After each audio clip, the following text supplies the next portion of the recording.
धेरै पुरानो पनि छैन, केही छैन। पुरानो नयाँ त्यसको ओनरसिप त लिनु पर्यो नि। आफूले बोलेका अभिव्यक्तिहरूबाट भाग्ने त कुरा आउँदैन नि त्यसलाई त। र त्यसलाई कुतर्क गरेर पन्सिने कुरा पनि आउँदैन। सत्य जे हो त्यही कुरा गर्नुपर्ने छ। त्यस कारणले हामीले ल्याएको अध्यादेश, हामीले जुन जनमत हामीले प्राप्त गर्यौँ त्यो जनमतमा एउटा अपेक्षा छ। तपाईँ बताउनुहोस्, एउटा संवैधानिक परिषदकै कुरा गर्दाखेरि एउटा रिक्तताको अवस्था छ। अदालतबाट चाहिँ एउटा पूर्ण पाठ पनि नआएको अवस्था छ।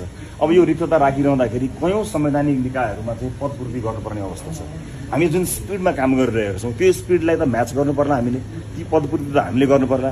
र पदपूर्ति गर्दाखेरि रासोपाले स्वाभाविक रूपमा के भनेको छ भने त्यो त एउटा मेरिटोक्रेसीलाई ध्यान दिएर हामीले नियुक्तिहरू गरेका छौँ। अहिले पनि तपाईँले सार्वजनिक सूचनाहरू देख्नुभएको छ होला। हामीले आह्वान गरेका छौँ योग्य क्षमतावान मानिसहरूलाई र फ्री कम्पिटिसनबाट त्यस्ता ठाउँहरू पदपूर्ति गर्न खोजेका छौँ। आफन्त त हाम्रा पनि थिए होला नि, ती योग्य पनि होलान्, शिक्षित पनि होलान्। तर हामीले योग्य नेपाली नागरिकका लागि ती पदहरू समर्पित गर्यौँ।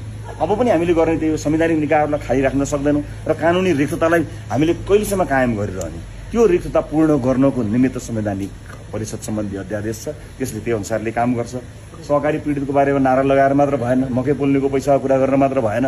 1 रुपियाँ कसैले फिर्ता पाएको छैन। पीडितलाई सम्पत्ति जफत गरेर भए पनि पैसा त फिर्ता दिनु पर्यो कि त्यसलाई कुराउने। अझै 2 महिना कुरौँ, 4 महिना कुरौँ, 15 महिना कुरौँ त भन्ने होइन। त्यो त आजै चाहियो, अहिल्यै चाहियो, जतिसक्दो छिटो चाहियो। अर्को कुरा, पूर्ववर्ती सरकारले नियुक्त गरेका नियुक्तिहरूमा प्रश्न उठाउने माइकहरू यिनै होइनन् र, यही क्यामेराहरू होइनन् र त्यो प्रश्नहरू खिच्ने। ती नियुक्तिहरूमा राम्रा मान्छेहरू छैनन् भनेको होइन। ती राम्रा मान्छेहरूलाई पुनर्नियुक्ति गर्नको लागि राष्ट्रपाललाई कुनै अप्ठ्यारो छैन। तर राजनीतिक नियुक्तिहरू परिवारवादमा गए, पार्टीका नजिकका मान्छेहरूले पार्टीमै पोजिसन भएका कारणले, पार्टीको राजनीतिक आस्था र आडका कारणले राज्यका निकायहरूमा भर्ती केन्द्र भयो भनेर उठेको होइन र प्रश्न। कयौँ राजनीतिक नियुक्तिहरूमा त पैसाको चलखेल भयो भनेर प्रश्न उठेको होइन र। तिनलाई सम्बोधन गर्नको निमित्त हामीले पाएको म्यान्डेट त्यो हटाऊ भनेर पाएको म्यान्डेट त होला नि कि त्यसलाई 4 महिना पुरा 5 महिना पुरा भन्नु पर्ला। हामी सबै गरिसक्छौँ। जुन चिजका लागि कुर्नुभन्दा छिटो गर्नु वाञ्छनीय हुन्छ त्यस्ता कुराहरूलाई अध्यादेश मार्फत सरकारले ल्याएको